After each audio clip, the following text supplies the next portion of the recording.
Welcome, everyone. Yes, this is exciting. I'm glad you're here. This is the Financial Confidence series. So, we're going to be spending 4 weeks together, maybe five. And again, I say welcome to your financial confidence journey. So, what are you going to get from this series? We're going to talk about your credit report.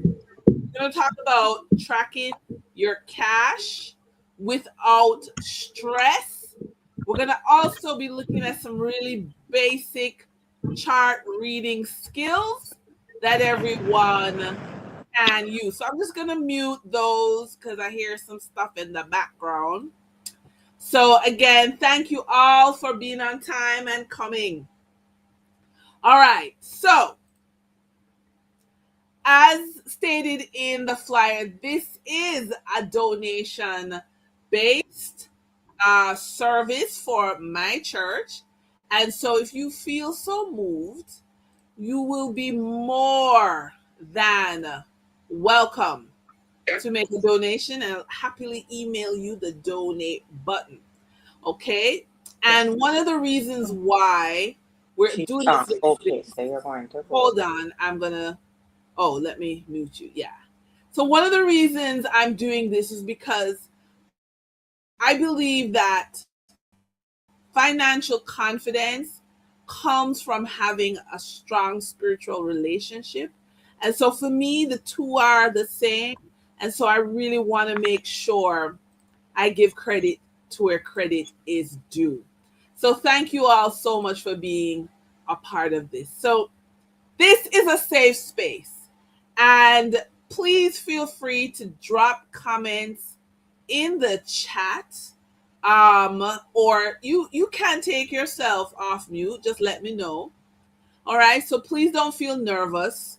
Just feel free to share. Okay. So this is a sharing space.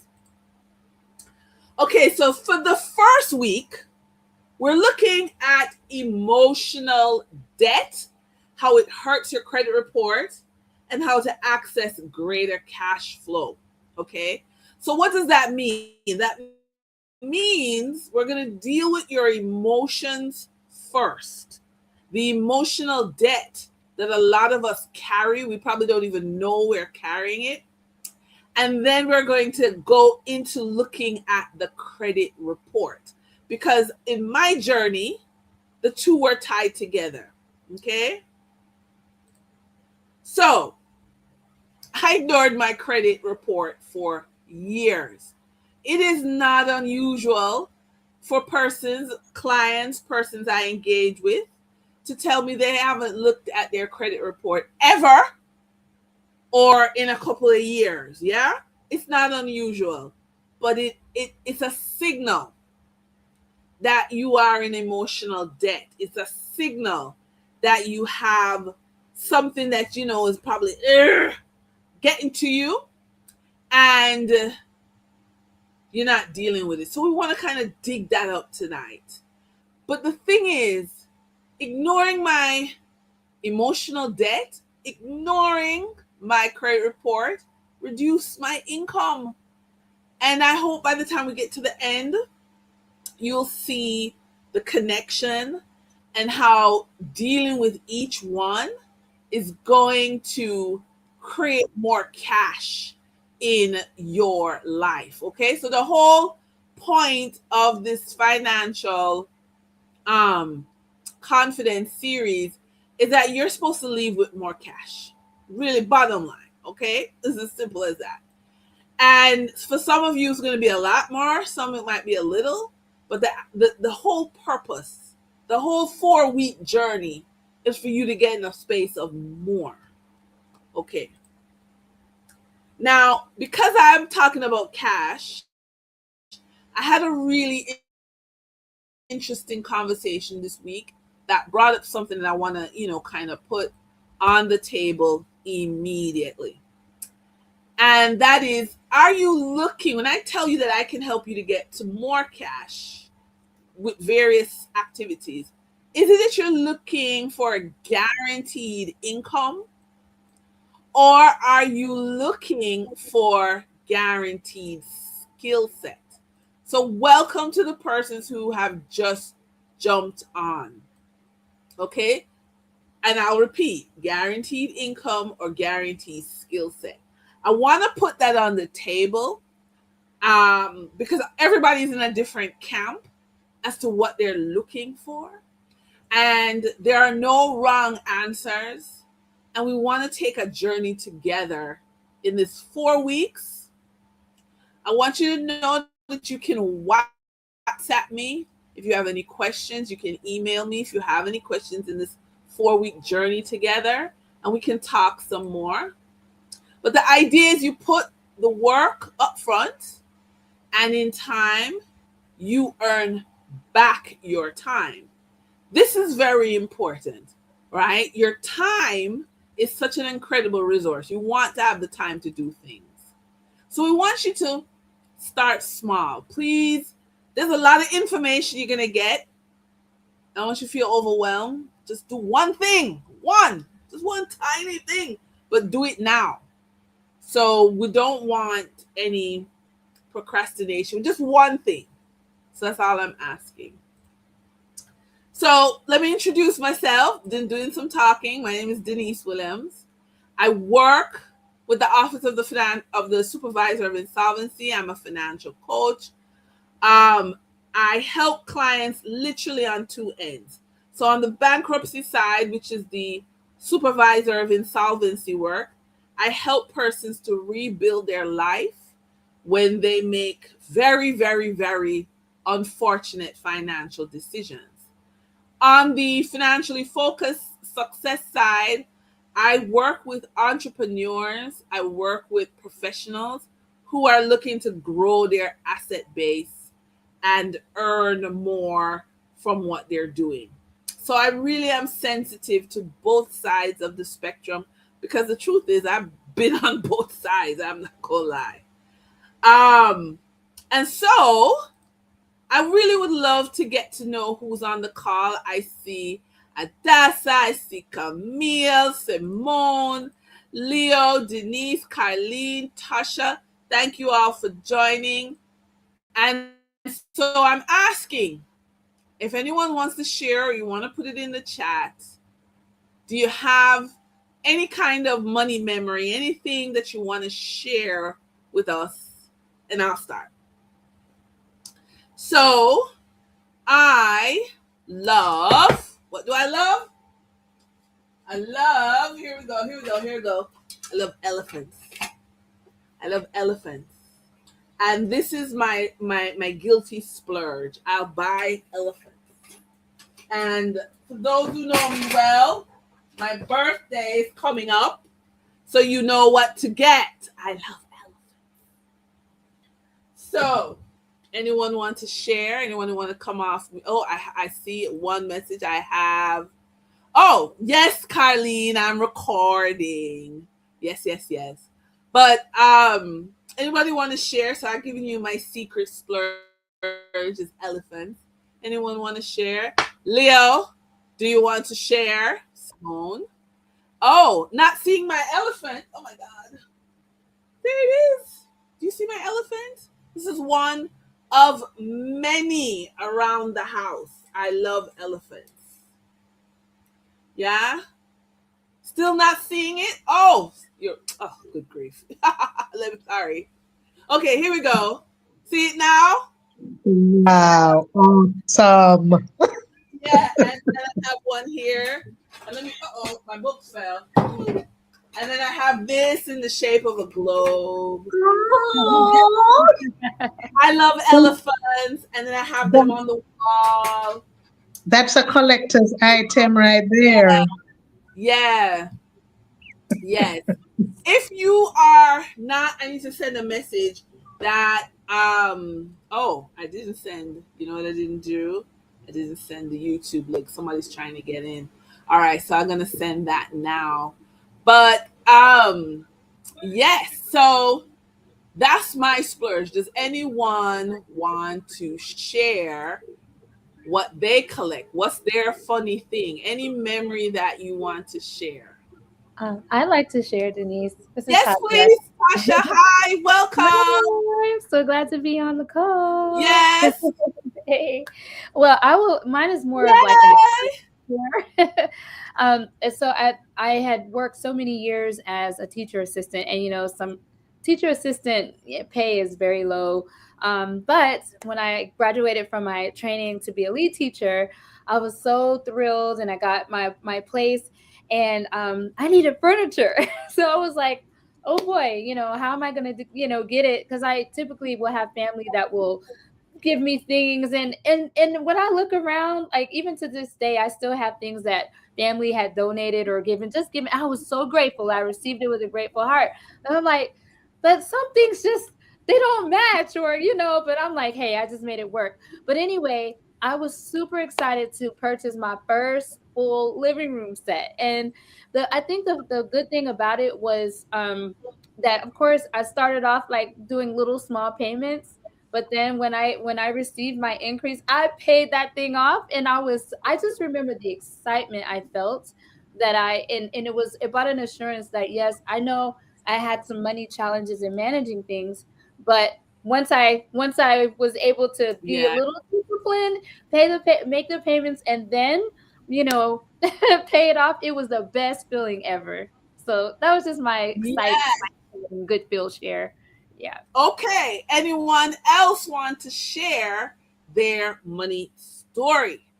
Do you have some secret splurge, some anything? So we have elephants and we have the joy of furniture. Anything else? Anything else? Everybody's just shy. Anything? Well, for Anybody? me, Anybody? Oh my gosh. yes, for Okay. me, Yeah. my splurge is good food. I would go broke Ooh. with good food. That's my weakness there. That's my what would you call it? My Yes. Achilles heel? Is that what you call it? Yes. Yes. Yes. Okay. Yes. So that's my share. All right. Okay. Anyway, so we have food, we have furniture, we have elephants. Anything else? Anybody else want to share? Good evening, Denise, and all our wonderful participants. I'm Simone, Hi, and Simone. hi, guys. I have never met a spa treatment that didn't have my name on it. Yes. Okay. Yes. I love it. I love it. Anyone I else? I can share. Yes, please. Hi, this is Camille Jackson. Hi, everyone. So Hi. this is not like something I do all the time, but this is such a great feeling that I got. And the big plug, I did my first one after being coached by Denise. So my thing is real estate. OMG, give me a good piece of Ooh. real estate, I'm going to buy it. So thanks, Denise. And I need to buy another one, so I'm here again. Yes. Yes. So yes, real estate. Yes, yes, yes. No, and we believe in more real estate. We always believe in that. Yes, Yes. yes. All right. Okay, no, Tasha, do not log off and rejoin. I was just helping other people. Fantastic for this share. Okay, great. So the idea, ladies and gentlemen, let me tell you. So this session and literally all the sessions, we're really going to dive into the emotions before we get into the practicality, because I find, one of the things that's changed in this environment, there's more documentation required for everything. And for a lot of us, that can be so god awful, intimidating, and disgusting. Let's just be honest. And they make you feel like you're less than, and the feeling is there. So I want us to look at the emotions first, because you're not going to get away from the paperwork, but we want to make it more palatable. And we want to dig into where the resistance is, okay? Because I can tell you, once you get hold of that paperwork, and it's misery, but it's probably like 5 or 6 minutes of misery, but we invest years in the resistance, years. And so I want to just dig into that. So let me go back to the presentation and want to talk about where we hold financial energy. Because when we go, we're talking about our credit, right? But when we do anything in the financial world, we may not realize we're only using one part of the equation of who we are financially. So first, it's mental. What do you think about money? Do you hate money? Do you hate bankers? Are you intimidated? Are you afraid? I'll share, I'm a Pisces, so we're emotional constantly, right? You know what I'm afraid of? I'm afraid of HR managers. Oh my God. They're like worse than cats because they judge you. They look at your resume. I can't stand it. You know what I mean? I'm totally afraid of them. And then there's the emotional. And we're going to dig into that more. But the emotion surrounding money. You think you have savings account. No, you don't. You have a numerical representation of how you feel about yourself. Because when you look at your savings account, you're like, oh, I don't know to show for all the years I worked. Or, yes, I did a great deal. I'm proud of myself. Your bank account, your savings account is really a real emotional blueprint. And I don't want you, and again, as I said, I'm Pisces. We cry. We're the most emotional of the zodiac if you're into that thing. And so I don't want you to ever disrespect yourself and your emotions around money. But then there's also spiritual. Now, for those of us who are Christian, we serve an abundant God. God is our source. This is where we get everything. There's no negotiation. However, many of us may have also heard that spiritually, it is better to give than to receive. Spiritually, we may have been getting some messages that make us feel less than we should. And if you're like me, let me tell you something. Look here. You see this? See this? I'm materialistic. I ain't gonna pretend. I like things.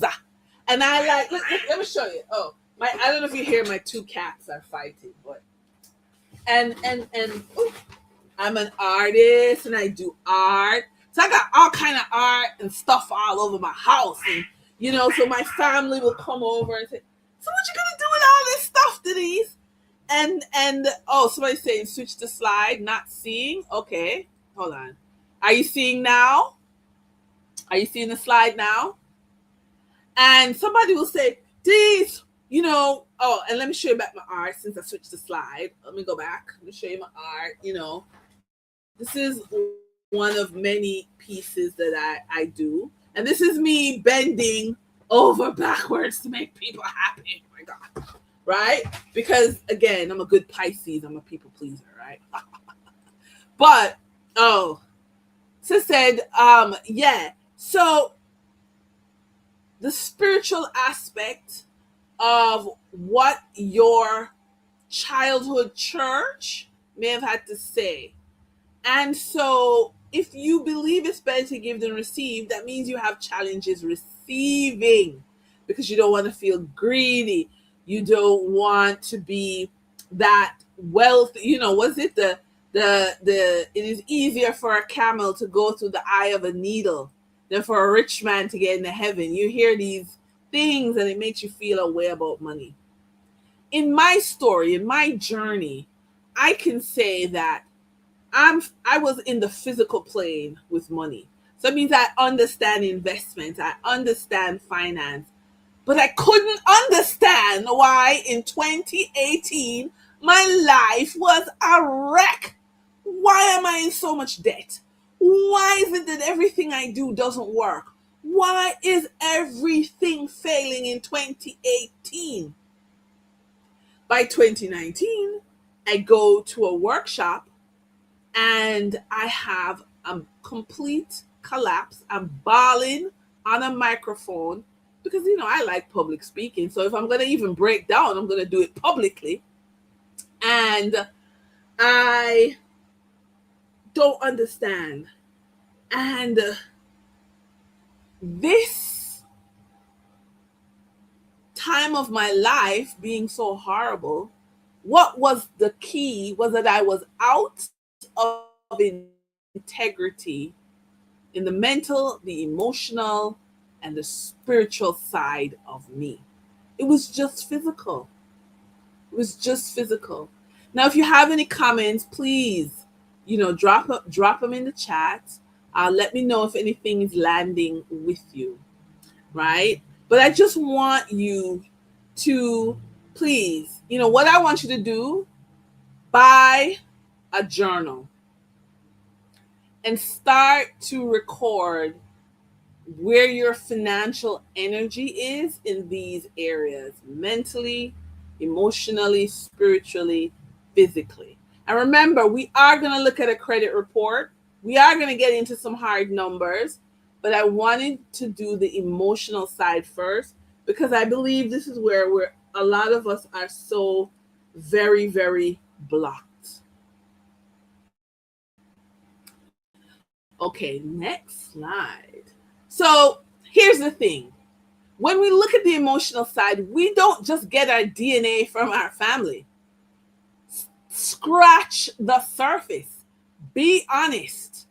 Your grandparents, your parents, your cousins, your siblings, your family influence how you handle money. I want you to journal on that as well. Okay? So I'm going to share a story, and I want to invite you if anybody would like to share. So my grandma, she believed in hiding money. She also believed in doing like deep cleaning on a Saturday. Now, for those of us in the 1980s, I don't know if you remember in 1980s, cartoons was finished at 12 o'clock, right? Okay.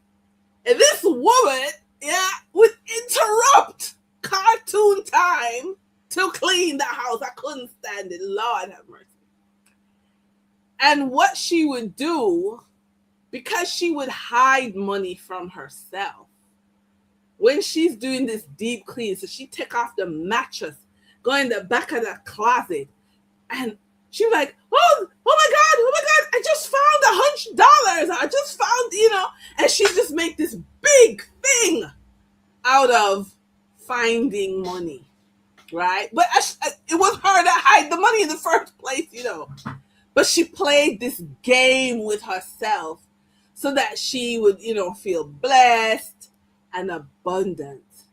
So what was the influence on me? I think, to be very honest, I treat the stock market like that. I'll put money in the stock market, and then I don't look at it like, oh my God, the stock price went up. I feel so abundant, but it's who put the money in it. Let me put it in there, So I think it influences, your parents, your grandparents influence you in certain ways. Does anybody have a story like or something they want to share where they think their family influenced them? Anyone want to share? Carlene? Anyone want to share anything that they think they do right now in their life that they were influenced by their family? Anyone? No one? Everybody's like totally autonomous and independent? Well, I'm not. So I guess it's just me alone. All right. I'd like to share a bit. Please. I grew up with my parents having opposite views on money, or so it seemed. So my father had a kind of missionary profile, rescue the perishing, care for the dying. Yes. Jesus is merciful, Jesus will save. And he would just invite anyone and everyone into our home to take whatever they wanted, needed, or desired.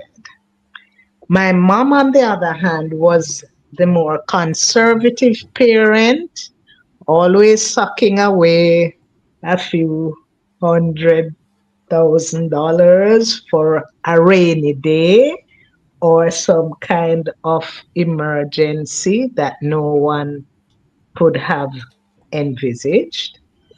And she would save the day many times after everything on the surface had been spent. She also used to delay gratification through her partner diligently and patiently. And whenever she had her partner draw, she would buy something substantial, something meaningful that we could see. Even some of her furniture pieces I have to this day. Yes. But I realized that both of them were doing good. She was making sure that the family was secure, and my father was serving the community. Yes. I Yes. now had to find a balance for myself and just figure out where my feet would land where money is concerned. So, though none of them ever expressed a desire for extraordinary wealth, I have found myself in that category where I aspire for extraordinary wealth because I Yes. believe you can be effective, more effective on either side, either on the giving side or the investing side if you are in a particular above average category. So I would say I have maybe some kind of trailblazing mentality where money is concerned. I would say I'm a risk taker, drawing that from my father too.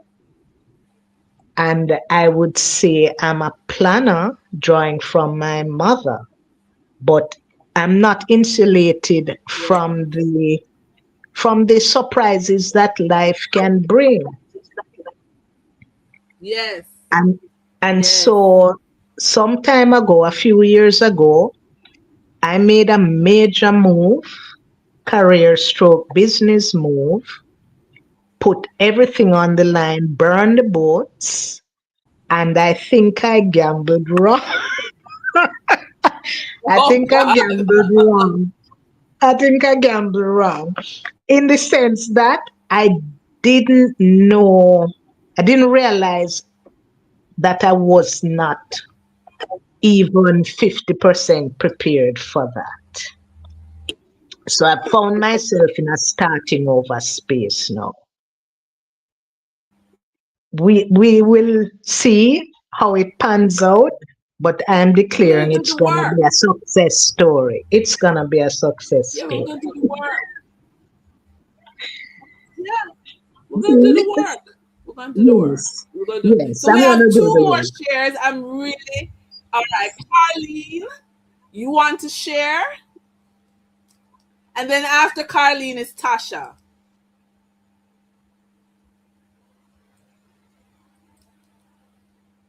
Carlene, darling. Hello.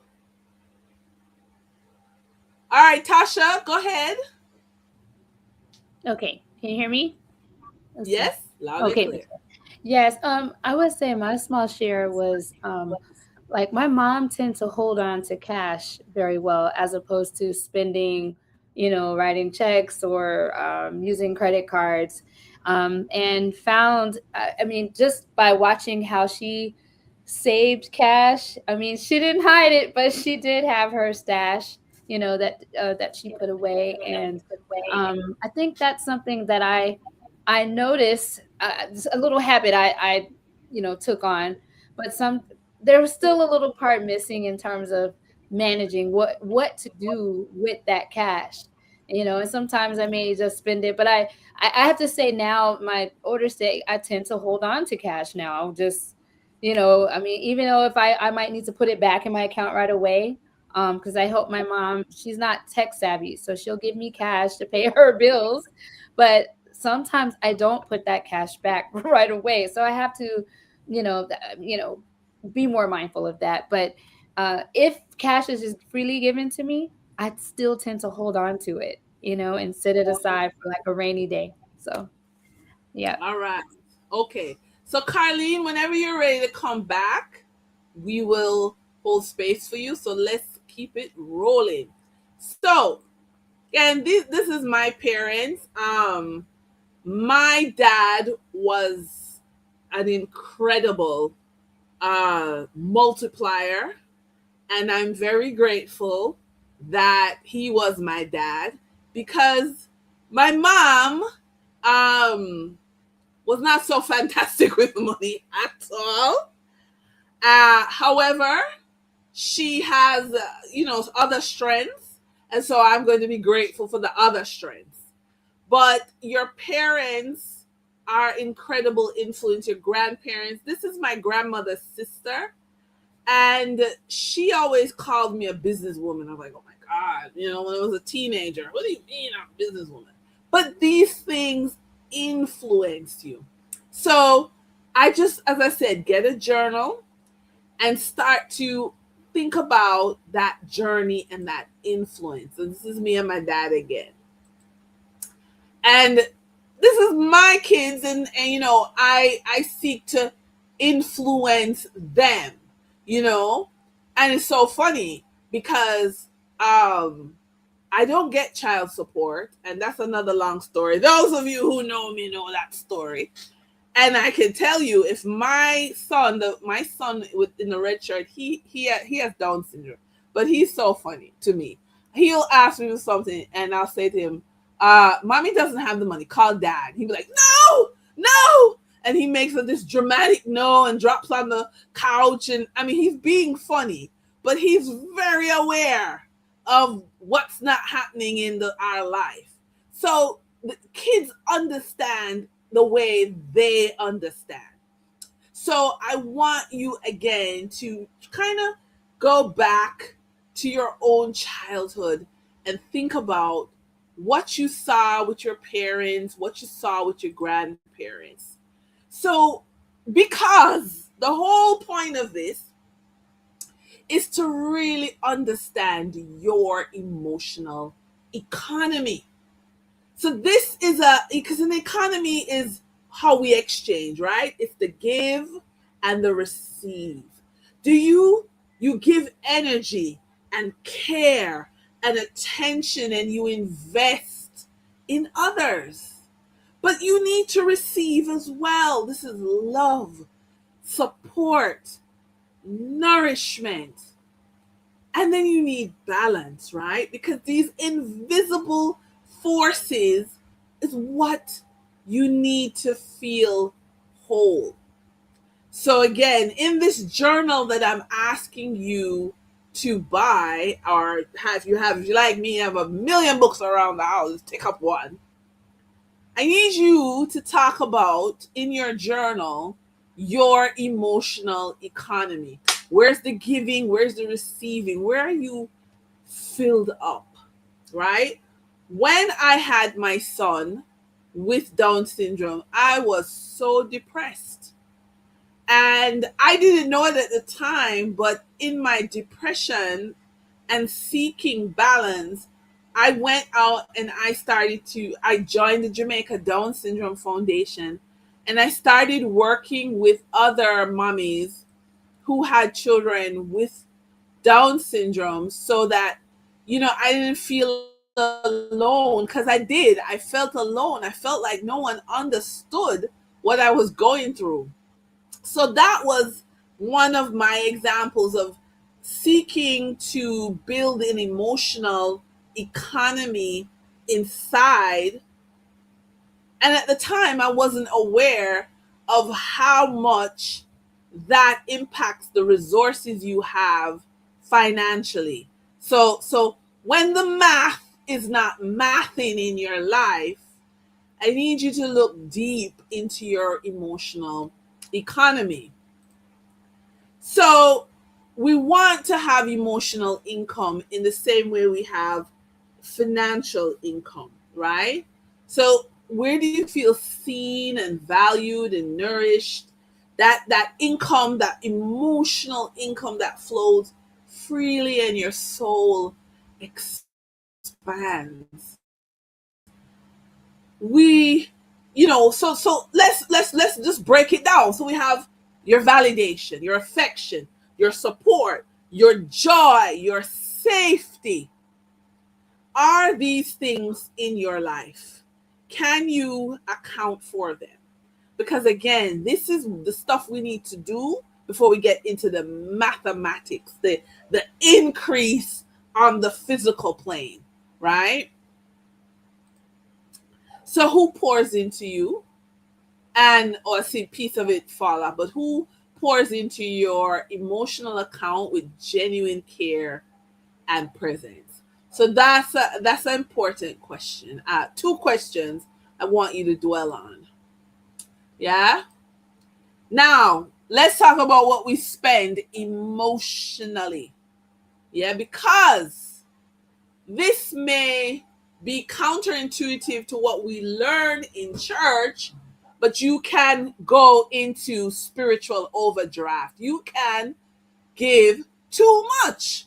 Why do you give too much? Because you haven't made an effort to have balance, emotional balance. So you're just giving, busy, giving. And you better believe your money, your cash is going to reflect that. Welcome to the persons who are just joining us. Please drop any messages, anything in the chat, and we will tackle it, because before we get into the numbers, before we look at the math is mathing, before we look into the increase, we're going inside. Okay? May I say something on that point, Denise? Sure. About giving Absolutely. too much, spiritual overdrive. That struck a very deep chord with me. And Okay. I grew up in that, I would say, semi people pleasing environment. And I didn't realize how much of it I had internalized until fairly recently, when I returned to call it a private practice type lifestyle. And for the first 2+ years, I'd say, I had a real challenge when being asked about my fees. But can I tell you, I've done some work, I've started doing some work, and this is why this program resonates. And for the past few months, I'd say the past 4 months or so, I have become more confident in stating my fees and just leaving it alone, so that whomever really wishes to have my services, they'll do their math and come back, or they will move along and I will move along. That's right. And That's that right. has helped me, my spirituality, and understanding really what is meant by it is better to give than to receive. It doesn't condemn you to one side of the spectrum. That has been a game changer Exactly. for me. And so many of us are in balance. We are in emotional debt. We're in spiritual overdraft. And what are we doing? What are we doing? How come we're in spiritual? Because we are caring. Which these are all good things. They're all good Yeah. things. But if is it's only in one direction there's a problem. So you're giving care, and you're giving attention, and you're giving wisdom, and you're giving love, and you're giving time, and you feel empty. You feel like, because why? You're in spiritual overdraft. You are not being poured back into, right?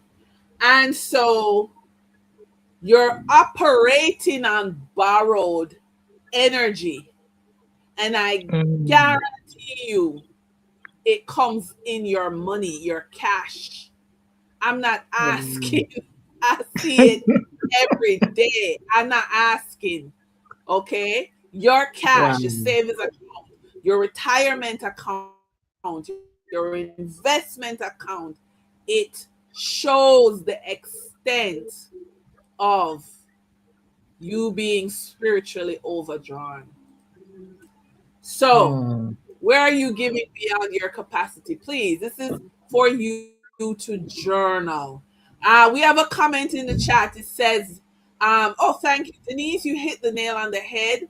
That's my problem. And I never thought about this before, but that explains a lot. Yes. Which relationships consistently drain more than they return? We are taught it is better to give than receive. We are all on one side, and then we don't know why our money is not happening. We're not in abundance. We're not in luxury. We're not doing what we want. And please don't think it has anything to do with you being in a space of, you only have $10 in your bank account. You could be very wealthy, but feel empty. Or you could be doing well by somebody else's standards, but by your own standards, you feel like you could be doing better. So what we're talking about is not the dollar value. We're talking about the integrity. When you look at that statement, when you look at your financial life and you are not pleased, I think you're emotionally overspent. Okay? And that's why it's so important to do this work before we get into the actual credit report. Because your credit report is going to be a physical manifestation of your emotional debt. And sometimes this emotional debt is because we're around people who manipulate us, people who are inconsistent. They say they're going to do something, you rely on them, and then they don't do it, but they have a pattern of that behavior, right? Or you're just neglected. You're in a relationship where you are neglected. So you're carrying a weight, right? And it feels heavy. Barrier breaker, is that Miss Bridget Buckner? Is this recorded? Yes, it is, darling. It is absolutely recorded. So let's just dig into emotional debt before we go over into the credit report. So, are you in relationships that are heavy? Okay. Are you carrying other people's wounds? I am a mother of a special needs child. And let me tell you, the guilt, the exhaustion, the I don't have enough free time, the what's in my head. Woohoo! Let me tell you. Settling for less. Oh my God.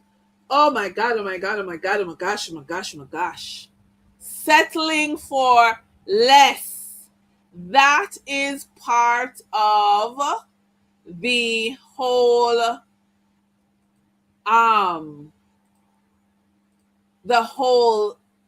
effect of being in emotional debt. And people giving you crumbs. You have some people in your life who are just using you. Let's be honest. And this is where the people pleasing comes in, right? They're using you. And it's an unbalanced exchange. It's unfair. Okay, now, it's not just our credit report, because the credit report is every 28 days your credit report is generated, and that's what the world says. But you know what's happening inside here in your heart? Oh, Denise, she put the most significant relationship is one with self. Yes. Bridget says imposter syndrome, and yes, that unbalanced exchange. But guess what? We also reduce what we see is possible. Simone is my friend, and when you talk to Simone, look here, the top of the world is not her limit. All right, when I talk to my friend Bridget, the luxury cruises that Bridget likes to talk about. When I talk to my friends, their heart, their mind, their awareness is big. But something's happening, some connection's not happening. And deep down, we may have a sense of limitation. Yeah? So we shrink our desires. We choose safety over expansion. We call struggle normal. We mistake crumbs for a feast. We stop believing we deserve more. But we deserve more. Now, guess what? You're going to have to pay for more. More is not free. So let's be clear. There's 2 4-letter words. One is more and one is free. Okay? If you spend your life chasing free, that's usually because you may, as a child, your family pushed all of your, anything you came with. They may have said, you think money grows on trees, or, and have made you feel inadequate. So please, be aware, right? Be aware that if you feel that you need to go after free things, that's an indication. Because deserving more is an investment. And you're investing in yourself. Okay? So let's go. So we're going to look at the credit report. And this may be a little for some of us, because we don't like to see, we don't want to be tracked. Okay? We don't want to be tracked. But this is very important. And if you're going to have financial confidence, if you want to make a change for the better in 2026, this is the gateway. Okay? This is the gateway. So we want to take the mystery out of the reports, and we're going to look at where the credit score lives. We want to identify some accounts and status and spot even one thing you can act on right away. So we're going to use a sample credit report. And please stop me if I'm going too fast or you want me to explain something deeper. Okay? Please. Okay. So I'm going to, Tasha, I'm going to talk about Jamaican law. I know in the U.S., the laws with the credit is far more robust and developed. Okay, Tasha? So please don't feel left out. Okay, thank you. All right, great. So basically we have 3 laws. And so these are your rights. Okay? So you have a right to 1 free credit report a year. That's also the same for the U.S. You have a right to dispute and correct errors. The same for the U.S. You have a right for your information to be confidential. In Jamaica, we also have the Hire Purchase Act, which talks about repossession. So Tasha, in the U.S., repossession is covered under, that different legislation. You're supposed to get written notice before anything is repossessed. And then we have the Insolvency Act, and you can apply for what we call a DMP, which is a debt management plan or bankruptcy protection. Now, one of the things that culturally, and I'm just sharing, Tasha, because we have different countries on the line. Jamaica tends to do liquidation, which is that they want to sell what you have pay off your debt.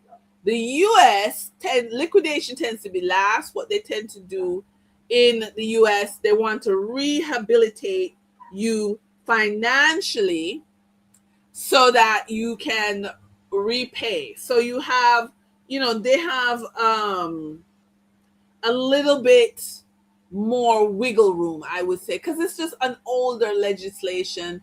It's more this is older. It's been this, so there's more court cases basically. Okay, hold on one second. I'm just sending someone a message so they can jump on. Where am I here? Oh yeah, okay. All right. So moving on from there, I just wanted to be clear that even though this may feel uncomfortable, you have legal protection. Okay? And so the journal is for you to empty out the feelings so that we can get to work with your credit and we can make changes. There are, things that we can do to help you to grow regardless of what your credit score is. So I don't want you to think this is the be all or the end all. This is the beginning, but it's not the end. Okay. So if you don't like how your credit score look, we can work on that, and we can there's some, tricks in the trade, I should say. Okay, so again, and Tasha, this applies to you. So credit is used to approve loans, your credit card, rent. Employers and landlords check it, business partners check it. If you have poor credit, you do pay higher interest rate, which means whatever you are paying for costs you more. Now, someone is saying, did I crash? Is everyone hearing me? Yes. Well, Yes. Okay, great. So let me see what happened. So hold on a second. I am still on. So here, let me just send you this. All right, hold on 1 second. 1 second. Somebody just send me. All right, so I just sent the link to some person. Okay, so this opens the door. Is it the only door? No. Is it the end if your credit score is low? No. You can get a hold of your emotions.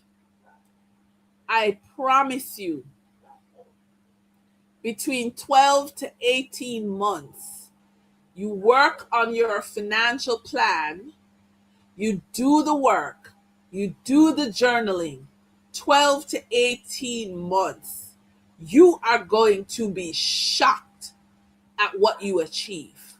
I'm not asking you, I'm telling you from my own journey. Okay? I'm not asking, right? So, also to be clear, hi Sonia, thank you. You can hear me great.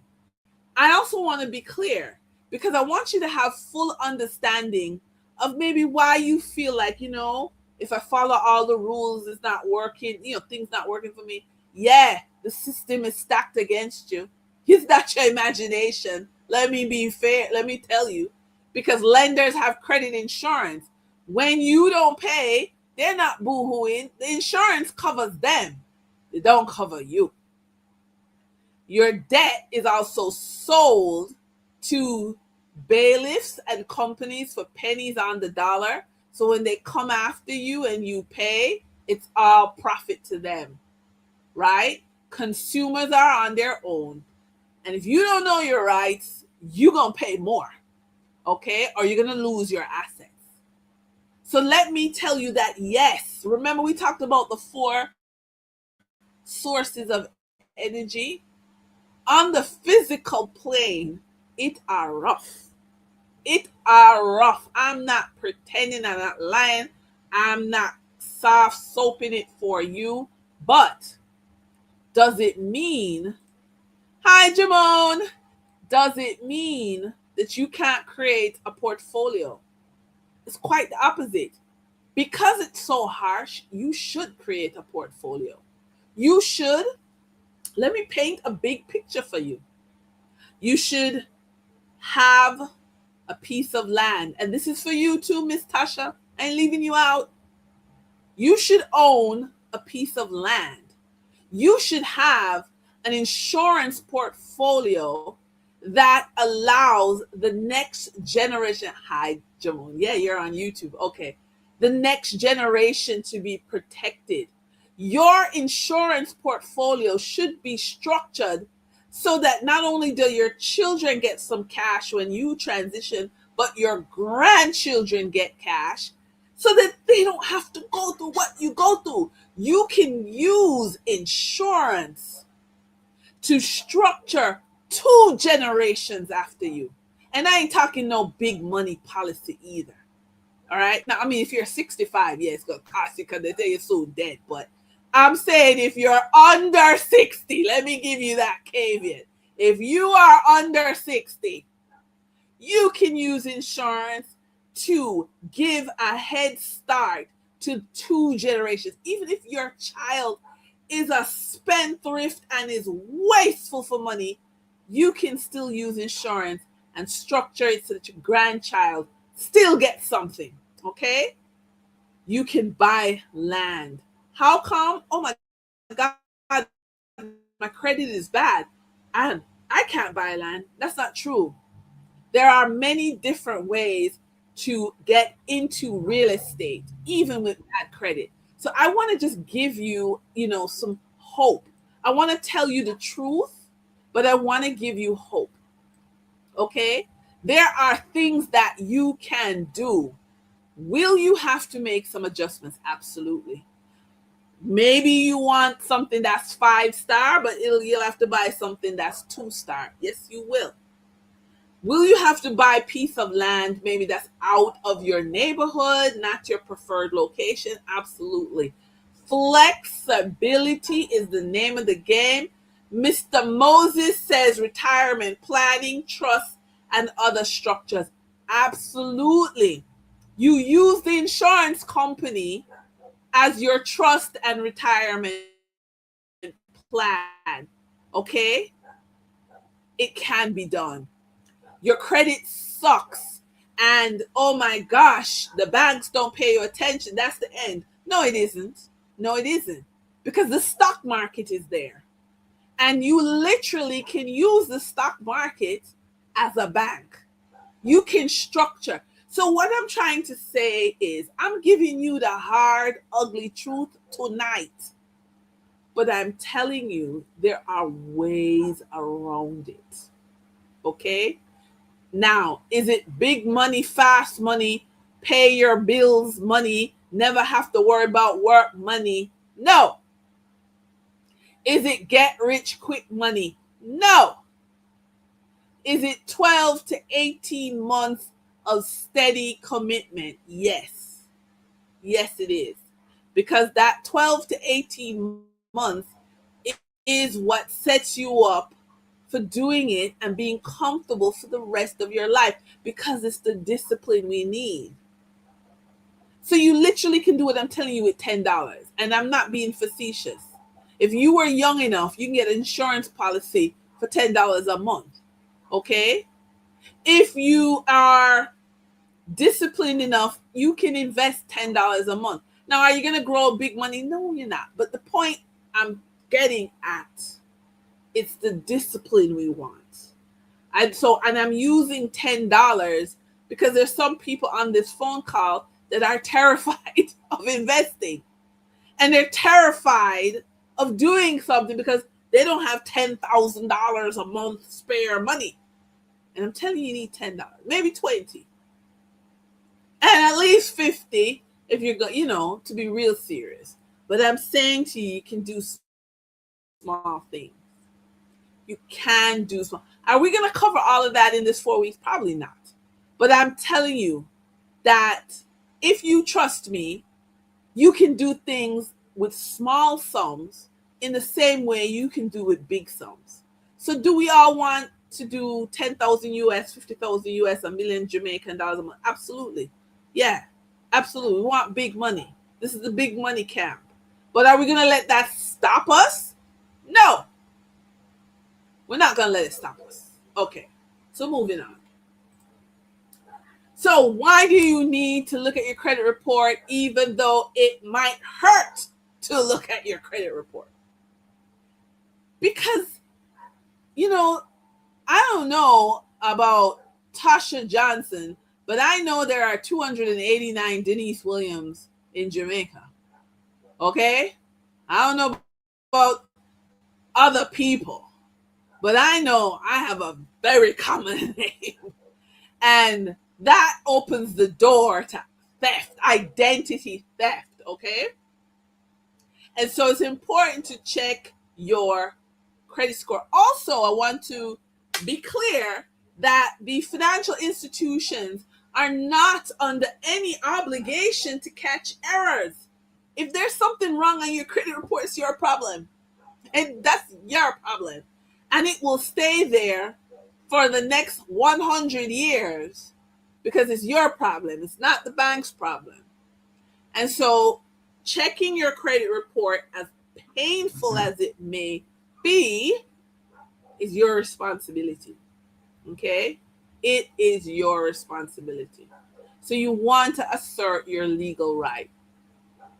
So again, Tasha, we're doing a Jamaican one, but the U.S. Credit reports not very unsimilar. So it's your name and your ID, so it'll be your social security number. Here we call it taxpayer registration number. They check your employer name and address, all your current loans and credit accounts, payment history. If your account is open, closed, or in default, if there's any court judgments or legal action, and credit inquiries. All of these things impact your score. When I work with my private clients to clean up their credit, we go after a lot of these, particularly the current loan. So the last 5. We tend to go after the last 5 because those errors that the banks don't clean up unless you tell them to. When you clean it up, it tends to lift your credit score. And if you're somebody that's looking to get a car loan or a mortgage, this is important. Getting your points up is incredibly important. Okay, next slide. Okay, so we're going to go through an actual credit report. So while I bring that up, any questions, anything that jumps out at you, please feel free to share. You can put a comment on the chat and I will read it. Any comments?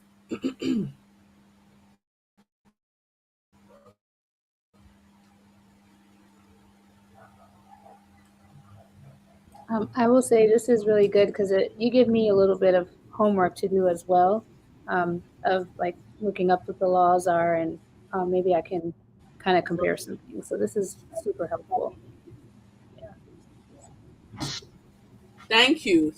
And again, don't be shocked if you find out that some of your rights have been trampled on. Don't be shocked if you find out that you've made payments and they've not been recorded.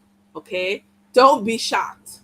Okay. This is something that is super, super common. And as I said, the financial institutions have no responsibility to fix it. It's on you. So let me bring up a credit report. Hold on. All right. Okay. So one of the credit bureaus, and I use this when I train persons on how to do credit restoration for their clients. And so one of the credit bureaus that we have here is called Everydata. And here a question: is getting a credit report necessary for retired persons? That is an excellent question. And the question really becomes, what do you want to do with it? So if you don't plan to ever get a loan again, then I mean, I would look out of curiosity, because, that's just, what I do. But if you don't plan to get a loan, perhaps it may not be something you want to do, because you're retired, you're kind of out of the employment game. So I think it's optional. I would say it's optional, not necessary, optional. But Dan, give me a call tomorrow, talk about it. Yeah. All right. So let's go through a credit report. So you can see that this person was born. Is everybody seeing the numbers clearly? Are we good? Can you let me know? Yes, I can see it. Yes, great. So this person was born 1978. Okay. And immediately the banker is going to look at this. And can anybody tell me, what do they think immediately? What's the first thing that jumps out at you? Anything? Anybody? Put in the chat, please. Or come off of mute. What do you see? Anything?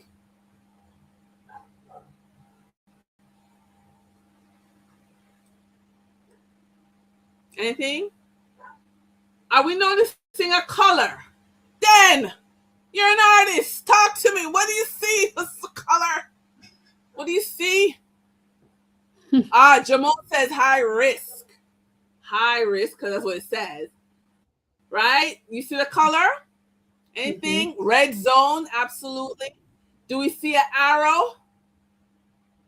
We see an arrow? What do you think? Anybody? What does that arrow mean? Like low status or okay. And we see a number. Yeah. Hello? Heard something. Okay. And we have a number here, 532. Okay, so those three things right there, your banker is going to be like, okay, maybe I don't want to give you a loan. And you are going to be like, Lord, my life is over. And I get a lot of clients who come to me when they want to get a car loan. And so they need this fixed in 7 days. It don't work like that. Now, remember, we spent the majority of this time talking about the emotions. And does anybody want to guess, what's going on with this person emotionally? Does anybody, let me put it back up. Does anybody want to guess? I'm sorry, before I dropped off by internet here, you were asking if we noticed anything. I don't know if somebody answered that already, if it's the same question. I noticed high risk. Yeah, but emotionally, what do you think is going on? So the person is high risk, but we're talking about, that's what the bank says. What do you think is happening emotionally? Stress, concern. Stress is the result. We want to go deeper. Remember what we were talking about? Being in emotional overdraft. Maybe this is a people pleaser. Maybe this is someone, who borrowed to help people out of a situation.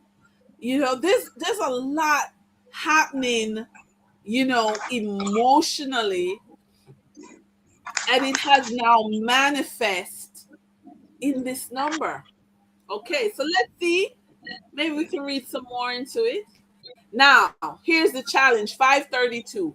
So here in Jamaica, Tasha, one of our big banks is the Bank of Nova Scotia. And they won't talk to you unless your credit score is 670. Okay. Now I can tell you, I was in Atlanta when I just broke up. My marriage is, I was like, that's it. And I'm an emotional wreck. And I went into Ashley Furniture Store. And you get in the US they mail out these circulars every week. You get them, right, Tasha, with these offers for furniture. And I went to Ashley Furniture, like, oh, I'm done. I'm moving, and I go in there. And the guy's like, oh, you want this that's in the ad? You need a credit score of 870, 900. We only give these offers to our best clients. Oh, God. That's the way it goes here. Where it goes, even furniture, not furniture, people. So, again, that's why I have built my coaching practice on getting around these things, because I was so hurt. I was so frozen. But let us continue. So he has 0 inquiries. No one has been checking his credit score. His utility bills are paid up. Okay. And I'm going pretty fast, but I want to give you the juicy parts. This person has 5 million Jamaican dollars in debt, and he has been owing this money for 3,760 days. That's like 10 years. Now, there's a myth that every 7 years debt goes away in your credit report. I hope this puts that myth to rest. Nothing goes away. Okay? Don't go away. He says here, number of different creditors, 3. And they go through the different credits. Now, look at his delinquency again. All of these red X's. Dan, you're an artist. Talk to me. What would you think if you see just red all over someone's credit? What are we saying about their emotions? Because guess what? Something's been happening for this guy for 10 years. He's been carrying something for 10 years. What are you carrying? What are you carrying in your heart, in your mind, in your spirit that manifests physically as a bunch of X's, a bunch of red X's? Okay. So we keep going, we keep going, we keep going. As you see, now, here's another thing I just want to make observation. And again, I am connecting this to emotions. A lot of times, notice that this very last column, I hope you see it, says total monthly payments. You with me?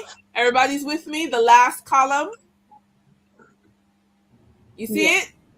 Yeah? Great. Notice that he makes lump sum payments, but he goes some months with making 0 payments. You see that? Everybody see it?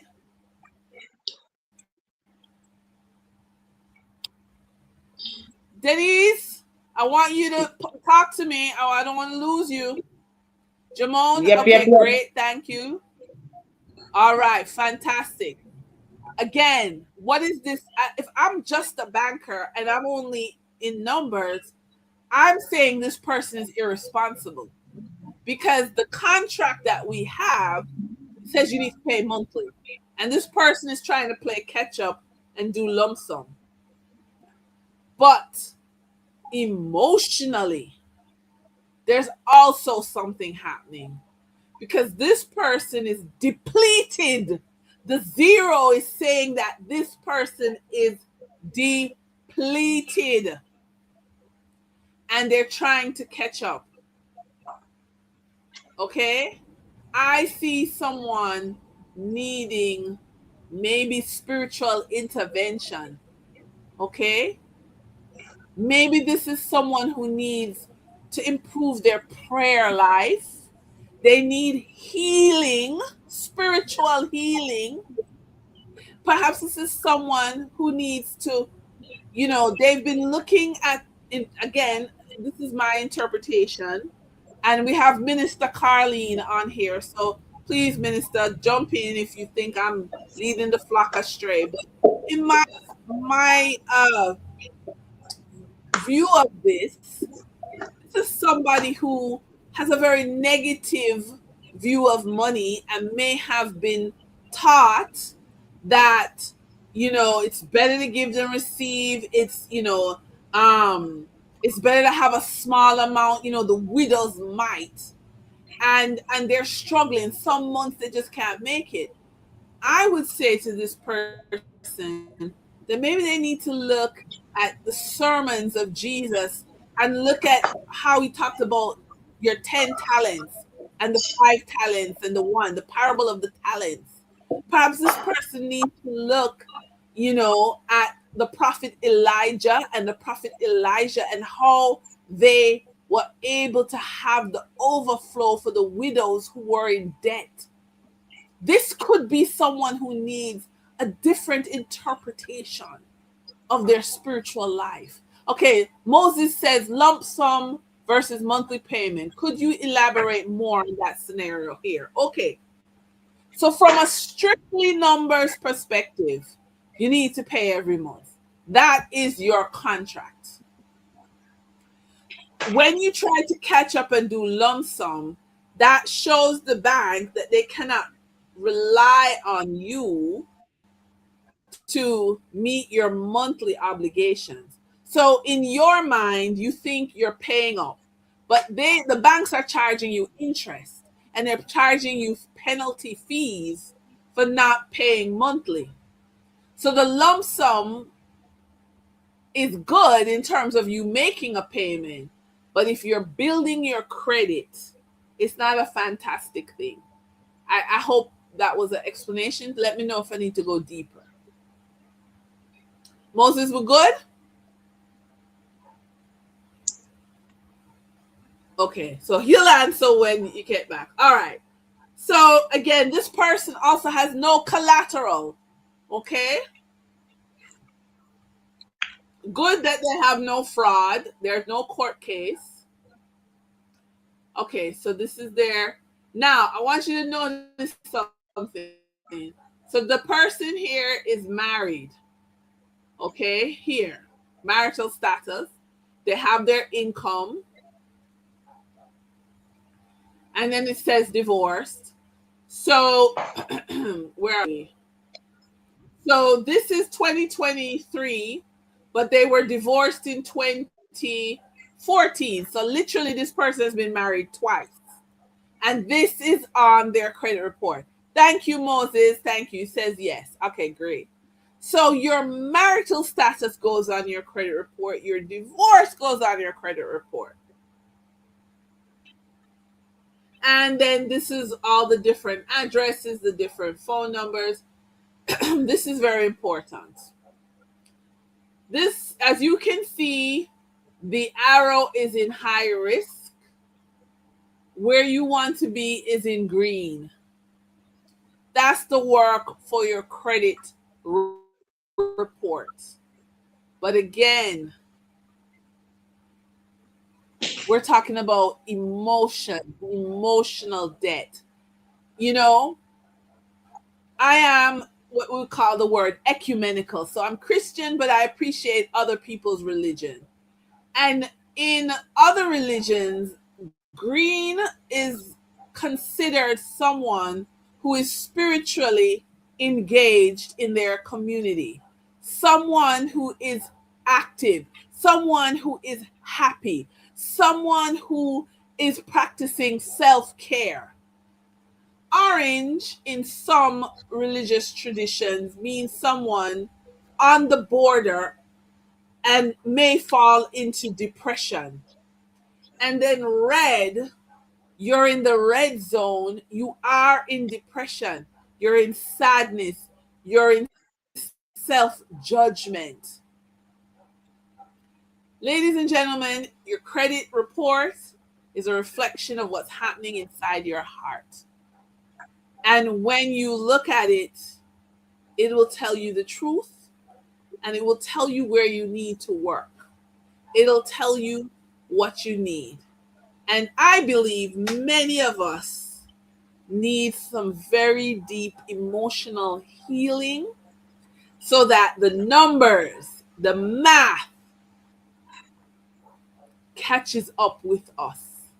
If we want the math to start mathing in our life, if we want the big things that we dream of, the reason my coaching starts with the credit report is because this is not only in our modern day the beginning of the conversation with a bank, it's also the beginning of you being honest with yourself financially.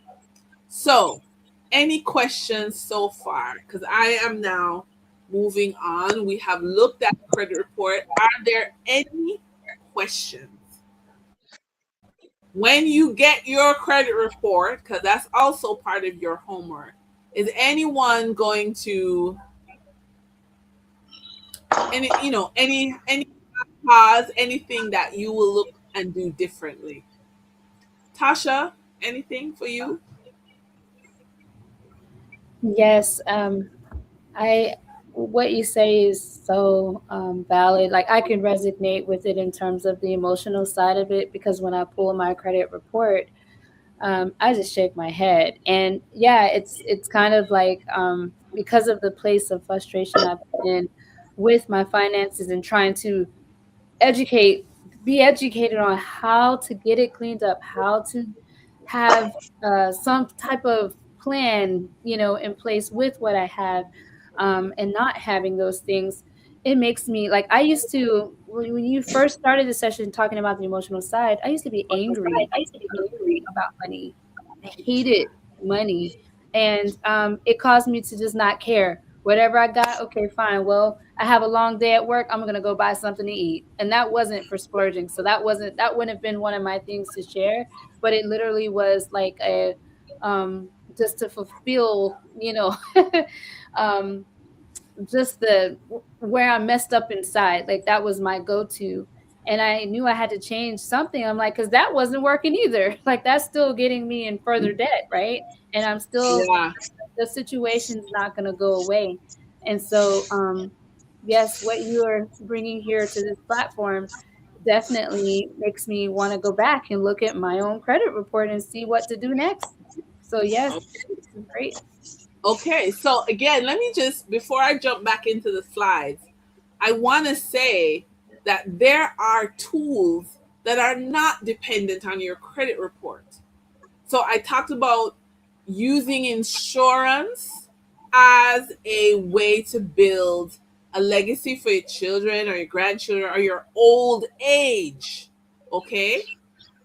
So that has nothing to do with your credit report. You can build real estate if you look in certain areas, not the high end Instagram kind of real estate we're talking about. You perhaps could get around your credit report and buy something and have an asset. Okay? You do not need your credit report to open an investment account and start buying in the stock market or a mutual fund or stuff. You don't the credit report, but what the credit report does is it forces you to be honest about where are you hurting? Where are you holding yourself back? And remember that my type of coaching is the next 12 to 18 months of working with you. It's not get rich quick. You can go on YouTube University for that, although you're on YouTube with me here, but you know what I mean. You can get so much of that on the internet. That's like, daily bread. I don't believe in any of it. And let me just quickly tell you that even though we're going to be looking in our third session on investment charts, I will tell you that many Jamaicans, and I'm sure multiples of the US, In Jamaica, the average person blows out about between 5 to 8,000 US dollars because they give trading bots their money and they don't know what the trading bots should do. So they're trying to make up for their salary and stuff, and they lose. Trading bots work if you know what to look for, if you know what they're supposed to do. Trading bots do not work if you don't know what they're supposed to do. And let me also tell you, nothing works if you don't put in the energy and the effort. So if this is, you're here because you're ready to buy your 5th property, and I'm happy to say that there is someone that I worked with on this call that is looking to buy her 5th property. So I'm glad she's back with me again. Her story isn't actually very different. She may have more resources, but it's not very different in the fact that she's at a point where she feels blocked. And so your emotions are the key. And your emotions are not just your feelings, it's your mind, it's your spirit, and your heart. So if you're angry with God and angry with the world, it's going to reflect on your finance, I promise you. And so I repeat, if spiritual healing is what you need, do it.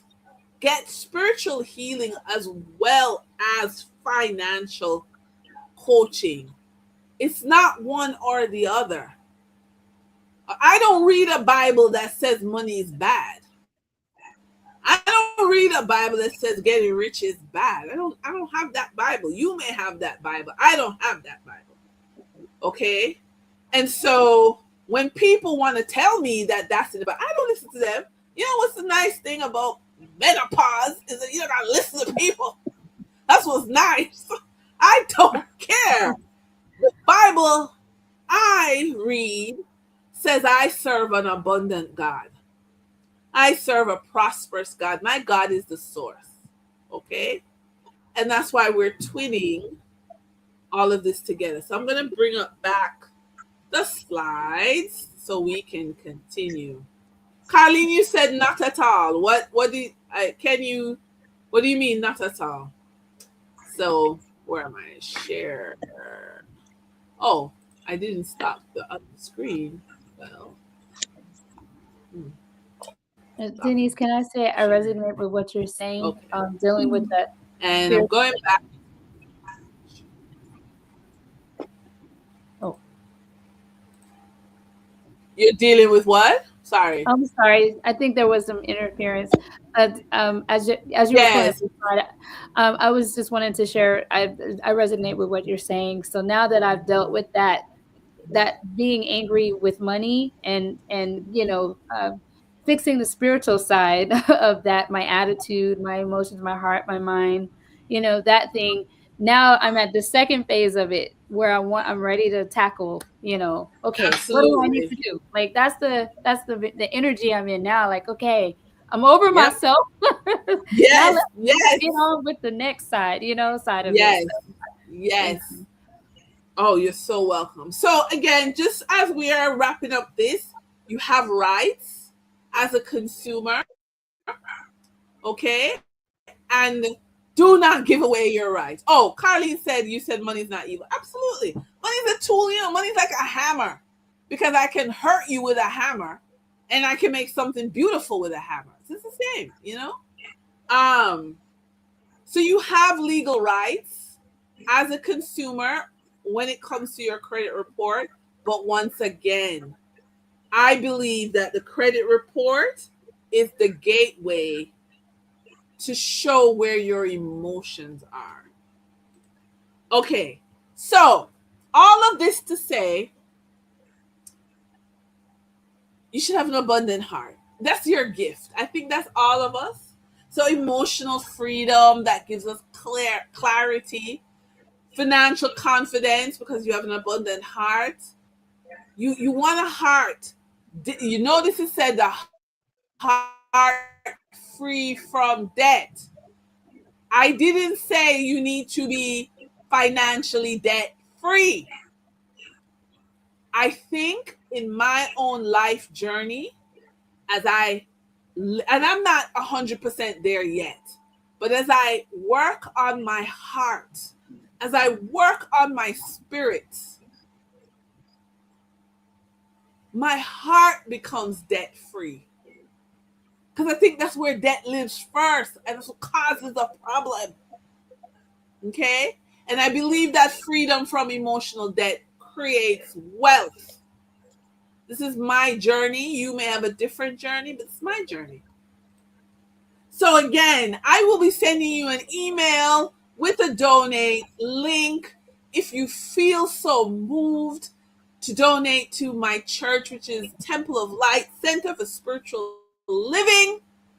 Please do so, because that's where, my journey to understanding my emotions, understanding the connection, how everything is connected.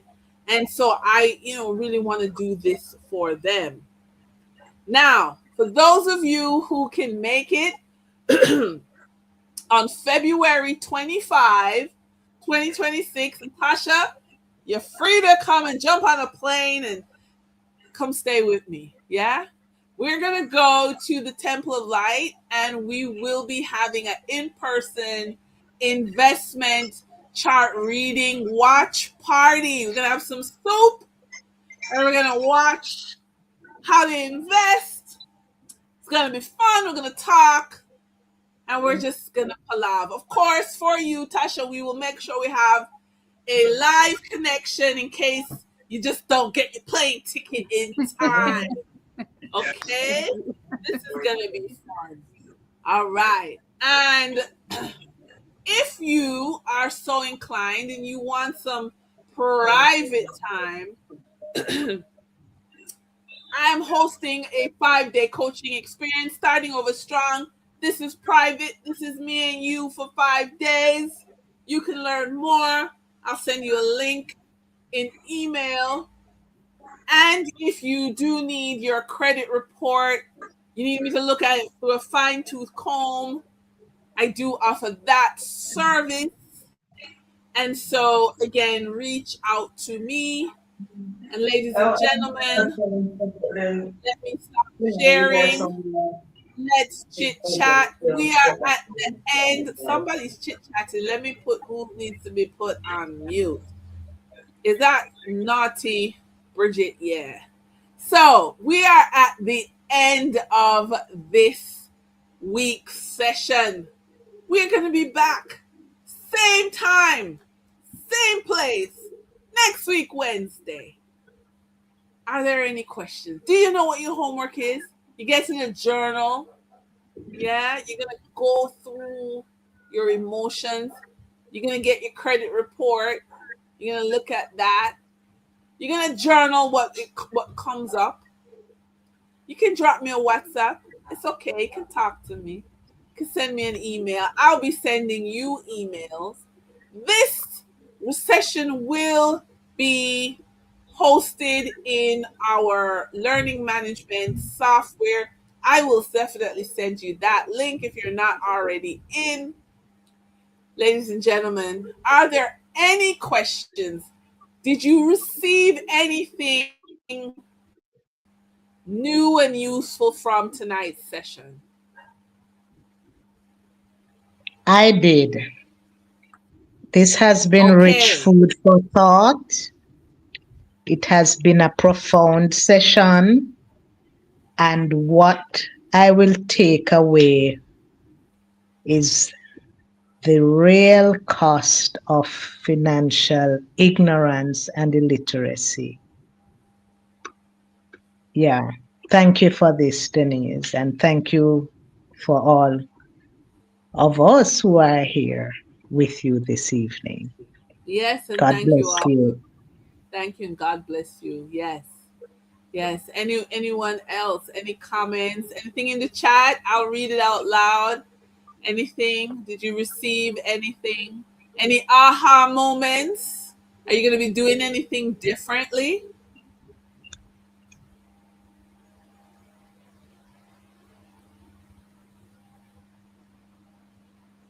Anything? Anyone? Going once? Oh, Tasha? Okay, go ahead. I'll be proactive and really do a deep dive into my credit report, because it's one thing to pull it up and just see your score, but to go like, I didn't even realize they report just your whole status kind of like on the report, unless I don't know if that's specific to Jamaica, but No, you see, they're all, but yeah, just they're not even specific. knowing that, because I just look at it, see what the numbers are, and that's it, so yeah. Yes. Okay. So we have some comments. Moses says he needs to set up a family office. So Moses, if you have the financial resources to set up a family office, that would be fantastic, because for those who don't know, a family office is basically literally an office. You rent an office space, you hire someone like me, a consultant, you hire a lawyer, you hire an accountant, you hire an office manager, and all they do is manage your money. So you give them targets and you say, oh, my money needs to grow by 50% every year. And then they get a salary. You pay them a salary, but they also get a bonus once they hit your 50% target, for example. So if that's where you're going, that's where you're thinking, Moses, yeah, please hire me as a consultant. I am available. If you don't have those resources, I said it earlier, you can set up your insurance portfolio to mimic that. And even though we're not going to go through insurance on this webinar series, just quickly, when you look at your life, you take your whole life picture, you know that you will have some form of sickness, death, there will be the next generation, and you then look for insurance policies that slot in all of those areas of your life, and then you've essentially turned the insurance company into your family office. Also with investment as well, you can do it through the insurance company. So that's something that can be done. And then Carlene says she'll get her journal. So yes, absolutely. And Minister Carlene, I would also recommend that you make yourself available for persons who need some spiritual healing, because I know that is your specialty. All right. So if we have no more questions, I want to thank you all for being on the call tonight. Again, as I said, look out for the emails, look out for the WhatsApps.